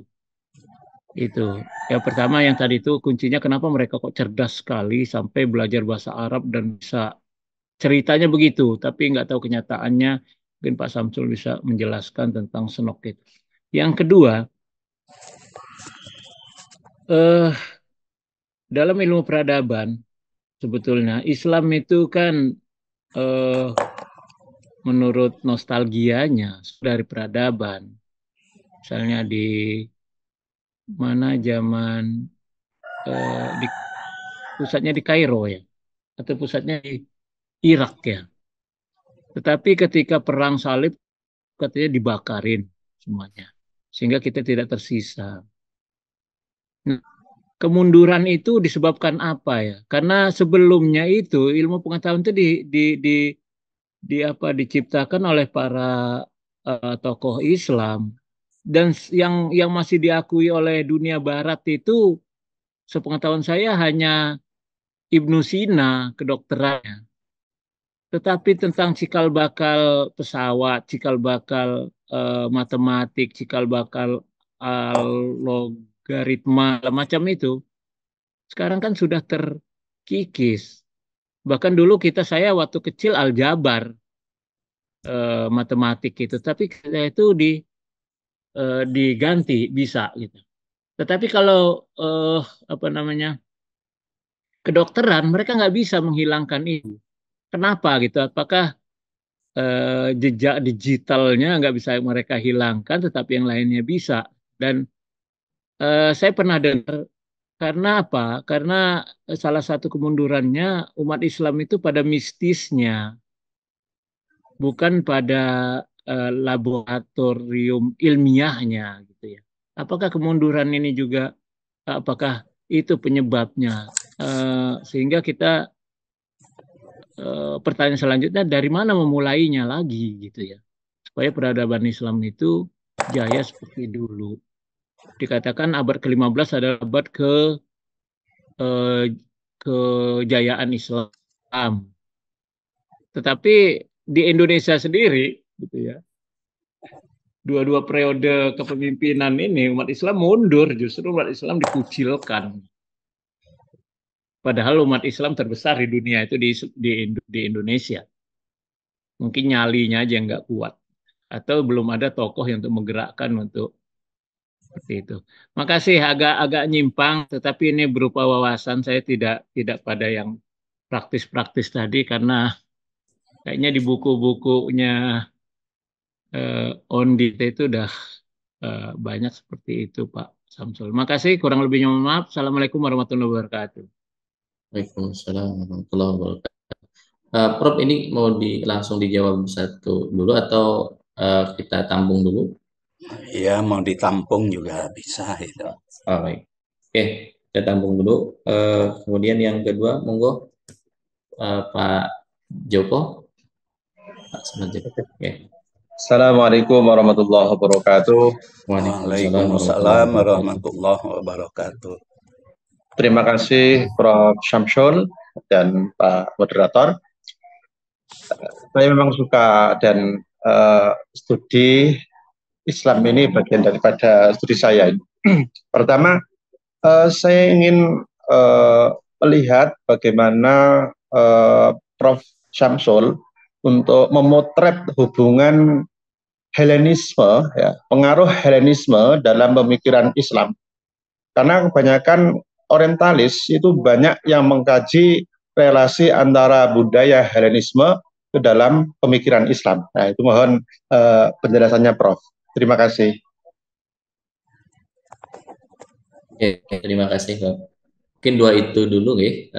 Tadi yang pertama dari Pak Mukmin Zaki, jadi kayaknya kalau yang saya catat ini ada beberapa pertanyaan ya, ada 4 kayaknya itu. Yang pertama mungkin terkait dengan kecerdasan dan bagaimana luasnya wawasan Sunok Horgi, gitu ya. Kemudian yang kedua kegagalan Sunok Horgi terhadap Aceh, gitu ya. Walaupun mungkin banyak berpengaruh dan menjadi penasehat ya, tidak salah gitu ya, Belanda, tapi tidak mampu kemudian berpengaruh di Aceh, gitu ya.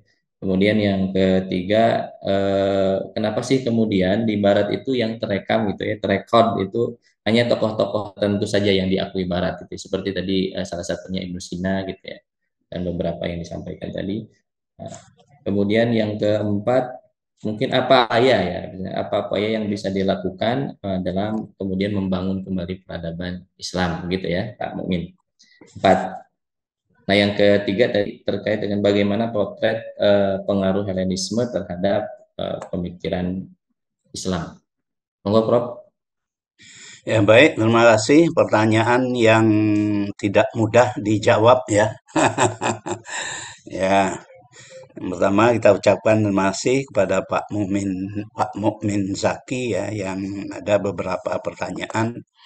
Yang pertama tadi, kenapa orientalis itu pinter-pinter dan tidak bisa disaingi atau dikalahkan oleh ulama Islam yang pintar sekalipun itu. Seperti Senok Horgeranya. Dan bukan hanya Senok, hampir seluruh orientalis itu ya pintar-pintar. Misalnya sekarang ini saya tidak tahu apa dia sudah meninggal atau belum, tapi waktu saya kuliah di Belanda dulu, dia termasuk tokoh ahli tafsir. Gitu. Namanya siapa? Yoin Bol. Itu pengagum Joseph Sah. Gitu.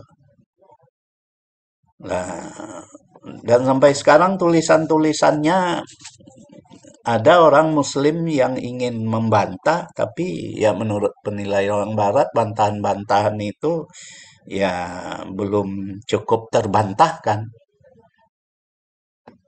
Malah si Yoin Bol ini dikritik oleh sesama orientalis sendiri, artinya kritik orientalis juga itu lebih cerdas dari kritik ulama Islam itu sendiri itu. Kenapa terjadi begitu? Ya, karena mungkin menurut penglihatan saya, yang pertama mereka memang kalau ilmuwan itu kerjanya hanya menggulati ilmu. Dari pukul 9 pagi mereka mulai berkantor atau datang ke universitas kalau mereka dosen itu. Kalau Yoin Bol tadi dia tidak dosen, dia freelance. Warisan orang tuanya kaya sehingga dia nggak perlu bekerja, tinggal menikmati hasil keluarganya yang kaya. Dia hanya diundang oleh perguruan tinggi untuk menyampaikan kajian tertentu atau untuk memberikan stadium general atau menyampaikan hasil penelitiannya yang mutakhir. Jadi mereka itu nggak ada sholat Jumat, khutbah itu ya, ceramah subuh itu, kultum, pengajian tarawih itu nggak ada mereka. Jadi nggak ada beban sosial seperti itu. Hidup mereka 100% di apa namanya bidang keilmuan. Itu yang saya lihat. Kemudian juga ya fasilitas mereka itu cukup lengkap. Hampir dikatakan mustahil mengatakan kenapa seorang pengajar, dosen, bimbing mahasiswa ini kamu harus baca ini. Kenapa tidak baca? Wah, bukunya nggak ketemu, Pak. Itu diketawakan itu. Termasuk saya dulu oleh namanya Van Dijk, guru saya. Kamu kan saya suruh baca ini. Terus saya bilang, wah saya sudah cari Pak, nggak ketemu-ketemu. Ketawa dia itu. Jadi ya kalau di sana itu enggak ada istilah di apa namanya tidak dapat itu. Dan memang fasilitas perpustakaannya baik. Perpustakaan itu link internasional. Jadi perpustakaan kita minjam tidak ada di perpustakaan itu. Nanti perpustakaan itu cari di perpustakaan mana dia ada. Misalnya Universitas Leiden itu, oh ini ternyata ada di Perancis, ini ada ternyata di Belgia, ini ada ternyata di Jerman. Lalu ya perpustakaan itu minjam, mereka saling tukar. Buku itu dikirim ke Belanda, lalu diberitahukan kepada peminjam. Kita kan nggak bisa begitu. Kalau tidak ada ya sudah seadanya saja itu. Jadi fasilitas keilmuan mereka memang lebih cukup itu. Nah, di samping mungkin ya mereka juga tentu memang secara pribadi adalah orang-orang yang cerdas itu. Ya, jadi itu antara lain faktornya itu. Seperti Snokhorgranye ini, ya dia orang Belanda. Orang Belanda itu agama itu seperti klub sepak bola. Orang yang masuk klub sepak bola, ya itu tidak harus keluar dari grup voli bola poli itu. Nah, jadi orang mau masuk Islam tidak harus keluar dari Katolik atau Kristen. Jadi karena ke Mekah tidak boleh masuk tanah haram itu kan artinya tanah yang tidak boleh dimasuki oleh orang non Muslim itu. Lalu dia pura-pura jadi orang Muslim dengan mengganti nama Abdul Gopar, pakai sorban, nggak pakai jas itu, pakai sorban. Jadi orang semua percaya dan sebelumnya dia sudah belajar bahasa Arab, jadi udah paham dia. Kadang-kadang Arabnya lebih Arab dari orang Arab. Saya dulu punya guru di Belanda itu, dia guru bahasa Arab. Lalu saya waktu itu mahasiswa di Universitas Leiden itu diajak studi tour ke Kairo. Lalu oleh guru itu dibawa masuk di hotel, makan pagi di hotel. Terus dia mesan sesuatu. Lalu pelayan hotel itu bertanya, kamu orang Belanda apa orang Arab, apa orang Mesir? Gitu, kepada sang guru tadi. Ya, saya orang Belanda. Terus saya numpang tanya, kenapa kamu kok tanya dia? Kan rambutnya putih, jelas orang Belanda, saya bilang. Itu. Ya, orang Mesir juga ada putih. Lalu jawab dia yang paling mesan, kok bahasa Arabnya sudah lebih daripada orang Arab. Begitu. Gitu. Ya, jadi begitu. Jadi mereka itu kalau belajar suatu ilmu ya memang tidak tanggung-tanggung. Kalau dia berbahasa ya memang itu bahasanya dikuasai sedemikian rupa itu. Nah, jadi itu. Jadi mereka halangan-halangan akidah untuk masuk Islam atau tidak masuk Islam itu enggak persoalan bagi mereka. Agama itu seperti menjadi anggota sebuah klub olahraga, entah itu sepak bola atau volleyball dan lain-lain sebagainya. Ya bisa aja. Ya penting menyelidiki umat Islam, bagaimana orang Indonesia di Mekah. Sehingga dia menulis buku tentang orang-orang Muslim pada bagian kedua abad ke-19 di Mekah itu.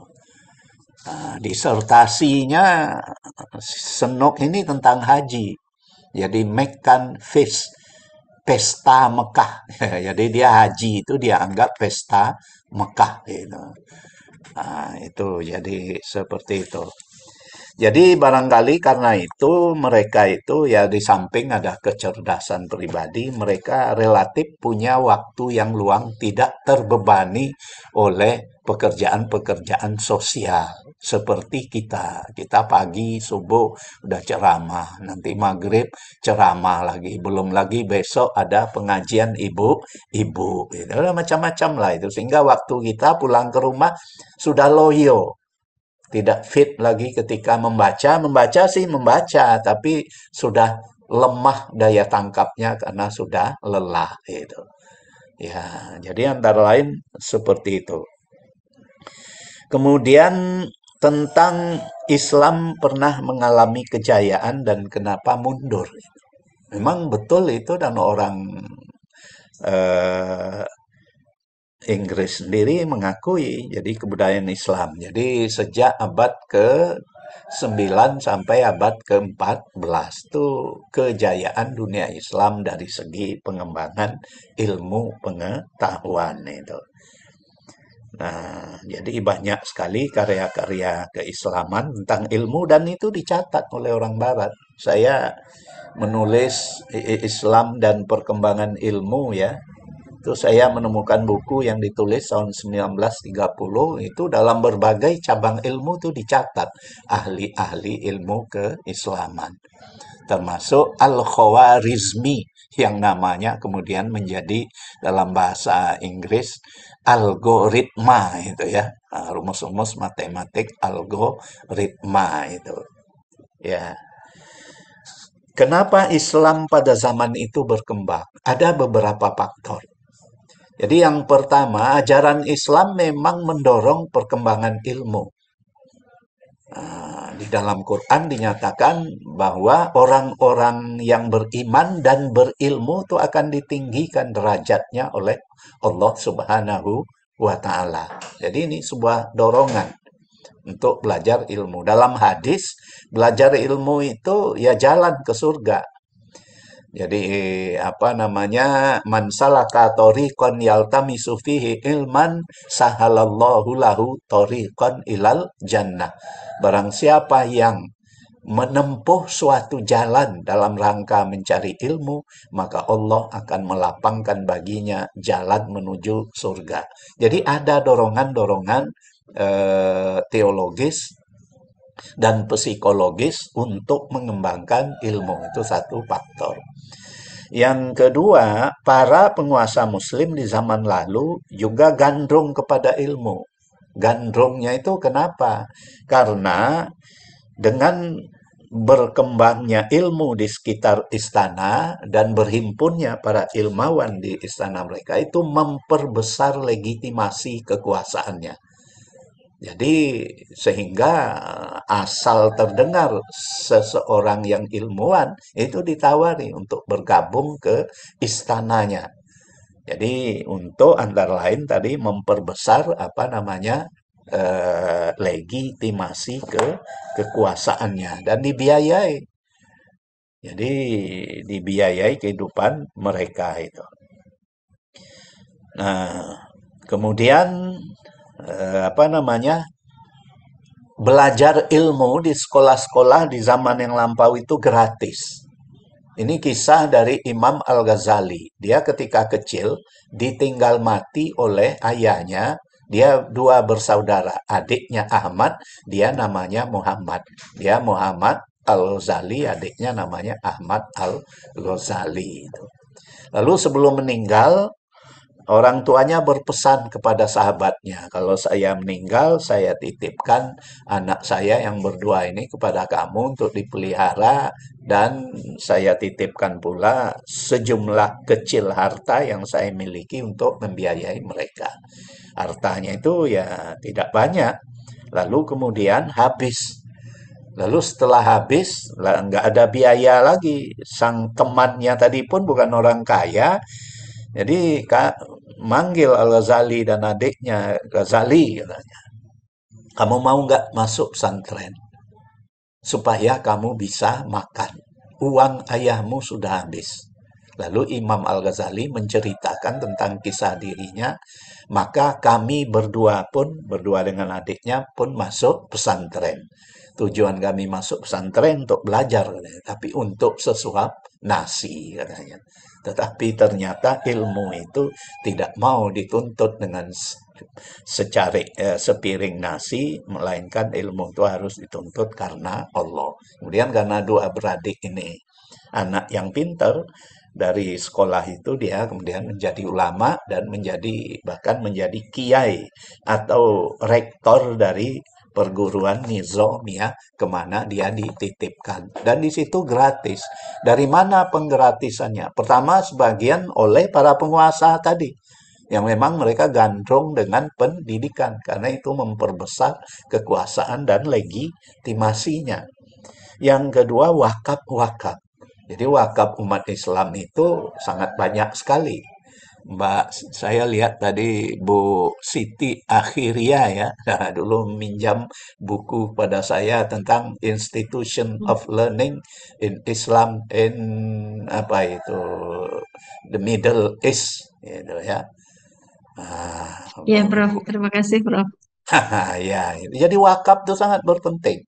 Jadi salah satu fungsi wakaf itu adalah dana pembiayaan sekolah dan riset-riset para guru itu.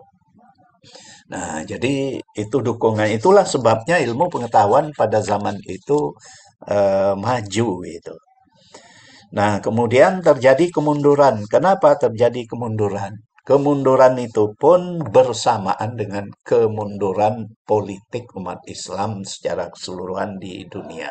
Spanyol itu pada abad ke-15 itu jatuh dan kepada penguasa-penguasa Spanyol sendiri, Isabella umpamanya. Nah, sehingga dunia Islam semakin menciut. Dulu setelah 800 tahun Islam hidup di semenanjung Iberia yang mencakup Spanyol dan Portugis itu. Nah, kenapa itu terjadi? Ini karena perebutan kekuasaan antara pewaris-pewaris kerajaan, atau kerajaan yang satu, kerajaan Islam yang satu bermusuh-musuhan dengan kerajaan Islam yang lain, dan meminta bantuan untuk menghadapi musuhnya dengan kerajaan Islam juga kepada kerajaan lain yang non-Islam. Kerajaan non-lain yang Islam ini pun tidak memberi bantuan gratis. Dia punya agenda tersendiri. Nanti setelah dia berperang, kita bantu sekedarnya. Kalau dia menang, nanti yang menang itu kita hajar karena dia sudah lelah itu berperang dengan saudaranya. Nah, itu yang terjadi.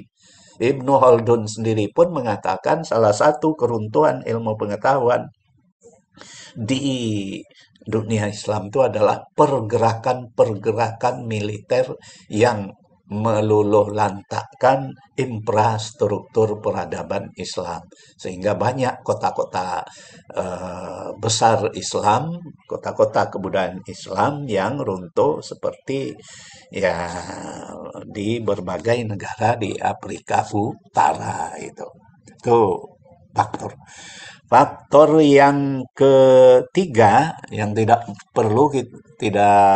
boleh kita lupakan adalah bahwa pada abad keempat itu abad kebangkitan Syiah. Jadi ulama-ulama besar Syiah hidup di abad itu. Nah, lalu mereka menguasai kerajaan Abbasiyah yang berdiri kurang lebih setengah milenium lebih, itu pada akhirnya dikuasai oleh dinasti Buwaihiyah. Jadi meskipun kerajaan itu tidak dibubarkan, tapi khalifah Abbasiyah itu sudah tidak punya kekuasaan. Dia hanya punya kekuasaan nominal sebagai seremoni saja, tapi tidak punya kekuatan politik. Kekuasaan politik real dalam kerajaan Abbasiyah dikuasai oleh dinasti Buwaihiyah yang Syiah itu. Kenapa dia tidak membubarkan? Karena kalau dibubarkan, itu mereka sendiri tidak punya legitimasi, sehingga tidak dipercayai oleh masyarakat. Abbasiyah punya legitimasi, karena Abbasiyah itu Abbas itu paman Nabi. Kalau zaman dulu legitimasi politik itu ditentukan oleh faktor keturunan. Sedangkan penguasa Buwaihiyah itu nggak punya hubungan ke sana. Jadi nggak ada legitimasi. Karena itu ya sudah, tetap kerajaannya Abbasiyah, tapi yang menguasai secara real itu adalah Syiah. Nah, kemudian datang Bani Saljuk. Dia ingin meruntuhkan kekuasaan Syiah yang telah berakar dalam masyarakat, dan dia berhasil. Dan salah satu proyeknya adalah dengan membangun kembali sekolah-sekolah Islam. Jadi Bani Saljuk ini banyak membangun sekolah Islam, terutama di masa pemerintahan Perdana Menteri Nizamul Mulk, itu dia membangun sekolah-sekolah. Ketika membangun sekolah itu, dan di sini kecelakaan sejarahnya yang menyebabkan keilmuan mundur di dunia Islam itu. Ketika membangun sekolah itu, di 12 sekolah yang dia bangun, itu universitas yang dia bangun, itu pelajaran ilmu pengetahuan umum tidak diajarkan. Bahkan ilmu tertentu diharamkan. Filsafat itu hukumnya haram untuk dipelajari. Ilmu kalam itu ilmu yang tidak berguna. Itu nggak diajarkan itu. Jadi yang diajarkan apa? Diajarkan ilmu-ilmu keagamaan syariah, ansih, fikih, usul fikih, ilmu hadis, ilmu Al-Quran, ilmu tafsir itu. Jadi yang seperti itu diajarkan.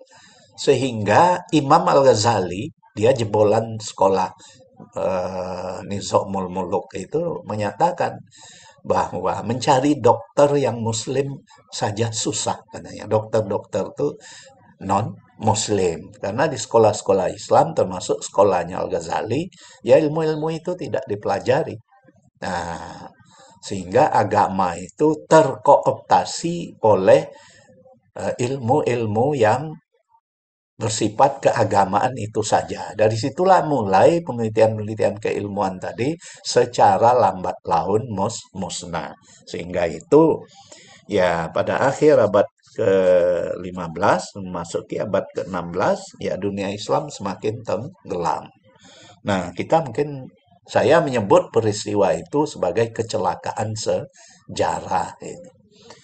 Jadi salah satu, kalau kita ingin maju kembali, ya mungkin kita bisa mengikuti kembali jejak mereka ini, para penguasa muslim ya harus gandung dengan ilmu, kita pun harus mengembangkan ilmu. Penguasaan ilmu itu ya hampir identik dengan penguasaan politik. Ya, Amerika menguasai dunia ya karena teknologinya yang canggih-canggih, yang mereka berhasil menguasainya. Jadi itu tentang kemajuan Islam dan kemundurannya, dan ya seperti itu saya kira. Nah, Pak Sumarjoko ya, budaya Helenisme masuk dalam peradaban Islam. Itu ya tadi termasuk kesemangat keilmuan Islam itu, mereka itu mempunyai sikap yang terbuka. Jadi semua peradaban dari manapun itu tidak hanya dari Helenisme tapi juga peradaban India itu ya semuanya mereka adopsi. Lalu di dalam terjadi proses seleksi itu. Ya, yang tidak bertentangan dengan agama Islam terus dihidupkan. Walaupun terjadi tarik-menarik, mana yang bertentangan dengan agama Islam, mana yang tidak. Yang mengkulminasi antara perdebatan Imam Al-Ghazali dan Imam Ibn Rushd. Imam Al-Ghazali menentang filsafat karena berbau kosmologi Yunani. Alam ini hidup. Nah, itu menurut para filosof. Al-Ghazali enggak, masa alam ini hidup? Alam itu kan benda mati. Gerak-gerak alam itu adalah gerak mekanistik, bukan gerak biologis. Jadi filsafat Yunani, gerak alam itu adalah gerak biologis. Jadi tentang oleh Al-Ghazali. Jadi tapi pertentangan-pertentangan seperti itu tidak seperti di Barat. Di Barat ya pertentangannya di bawah ke tiang gantungan. Kalau dalam Islam ya tidak, justru membangkitkan membangkitkan penyelidikan lebih lanjut itu. Jadi ada sikap budaya yang open minded. Jadi terbuka. Nah, jadi itu yang paling penting itu. Jadi karena mereka menemukan, kan mereka mewarisi kerajaan Bizantium itu. Nah, jadi di situ warisan Yunani.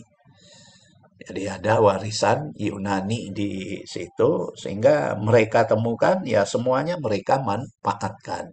Para khalifah yang menganjurkan penterjemahan dari karya-karya dari dunia Helenistik tersebut ya itu ilmu yang berkembang dan dimanfaatkan oleh umat Islam dalam mengkaji ajaran Islam. Seperti Asy'ari yaitu seorang teolog Islam besar.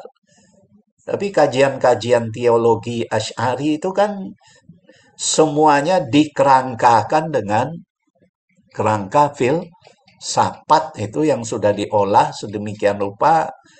Misalnya bagaimana konsep pemeliharaan Tuhan terhadap alam itu dengan mengambil teori atom dari filsafat Yunani itu. Nah, begitulah seterusnya itu. Di samping itu juga ya ada yang berkecenderungan sufi, jadi memanfaatkan filsafat kerohanian dari warisan dari sebagian ulama-ulama ahli-ahli Yunani itu. Jadi yang penting di situ adalah pertama sikap terbuka terhadap kebudayaan lain sehingga mudah menyerap itu. Walaupun proses penyerapan itu bisa menimbulkan kontroversi, tapi kemudian ya akan terjadi proses seleksi. Jadi saya kira begitu yang bisa saya jawab. Mudah-mudahan bisa menjawab dari pertanyaan Bapak-bapak tadi ya. Saya kembalikan kepada moderator. Baik, matur nuwun, Pak Prof. Terima Terima kasih, kasih. Terima kasih banyak Prof. Syamsul Anwar yang telah menyampaikan materinya yang luar biasa. Tidak terasa waktunya dari materi-materi yang sampaikan karena menarik gitu ya dan bergizi gitu, dan tidak terasa ternyata waktu sudah hampir 2 jam ya, dari jam 1 tadi kita mulai, ini sebentar lagi sudah memasuki jam 15 gitu ya. Oleh karenanya mungkin kita cukupkan. Terima kasih atas waktu Prof. Anwar yang sudah menyampaikan banyak sekali materi yang insya Allah itu akan meningkatkan wawasan kita gitu ya, terkait dengan studi Islam, walaupun ini mungkin masih pengantar gitu ya, tapi banyak hal yang saya kira bisa kita dapatkan dari Prof. Syamsul Anwar. Sekali lagi kami ucapkan terima kasih. Baik, sama-sama. kepada Dr. Anwar dan Bapak Ibu sekalian yang juga berpartisipasi aktif dalam menyimak dan mendengarkan materi. Saya Baik, demikian. terima kasih. Saya boleh pamit ya. Oh, iya. Ya, Assalamualaikum Terima kasih, Prof. warahmatullahi wabarakatuh. Terima kasih, Profesor. Waalaikumsalam warahmatullahi wabarakatuh. Ya, Terima kasih, sama-sama. Prof. Terima kasih banyak, Prof. Saya kembalikan kepada Mbak Suci. Ya. Baik, terima kasih kami haturkan kepada narasumber Profesor Dr. Haji Samsul Anwar MA, dan juga kami haturkan terima kasih kepada Ustadz Yan Wahyudi SPDI MPDI yang telah membersamai sesi diskusi dengan sangat luar biasa, dan terima kasih juga atas partisipasi Bapak Ibu sekalian. Semoga semakin semangat dalam mengkaji ilmu keislaman dan semangat untuk mengikuti hingga hari terakhir nanti di tanggal 23 Februari. Amin ya Rabbal Alamin. Bapak Ibu, kami ingatkan untuk bisa mengisi link presensi yang sudah kami share di kolom chat Zoom.